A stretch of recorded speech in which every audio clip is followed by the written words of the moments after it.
عبداللہ بن عمر رضی اللہ تعالیٰ عنہ سے روایت ہے، انہوں نے رسول کریم صلی اللہ علیہ وسلم سے سنا، آپ فرماتے تھے کہ تم سے پہلے کی امتوں کے مقابلے میں تمہاری زندگی صرف اتنی ہے جتنا عصر سے سورج ڈوبنے تک کا وقت ہوتا ہے۔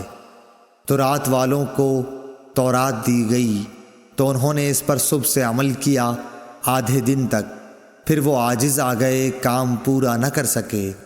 ان لوگوں کو عمل کا بدلہ ایک ایک قرات بقول بعض دینار کا چوتھا سے چھٹا حصہ اور بعض کے قول کے مطابق دینار کا 20واں حصہ دیا گیا۔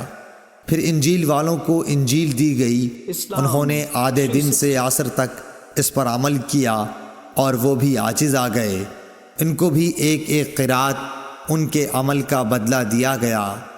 پھر عصر کے وقت ہم کو قرآن ملا، ہم نے اس پر سورج غروب ہونے تک عمل کیا اور کام پورا کر دیا، ہمیں 2 قرات ثواب ملا۔ اس پر ان دونوں کتاب والوں نے کہا، اے ہمارے پروردگار، انہیں تو آپ نے 2 قرات دیے اور ہمیں صرف ایک ایک قرات، حالانکہ عمل ہم نے ان سے زیادہ کیا۔ اللہ عز و جل نے فرمایا، تو کیا میں نے اجر دینے میں تم پر کچھ ظلم کیا؟ انہوں نے عرض کی کہ نہیں۔ اللہ تعالیٰ نے فرمایا کہ پھر یہ زیادہ اجر دینا میرا فضل ہے، جسے چاہوں دے سکتا ہوں۔ صحیح بخاری حدیث نمبر 557۔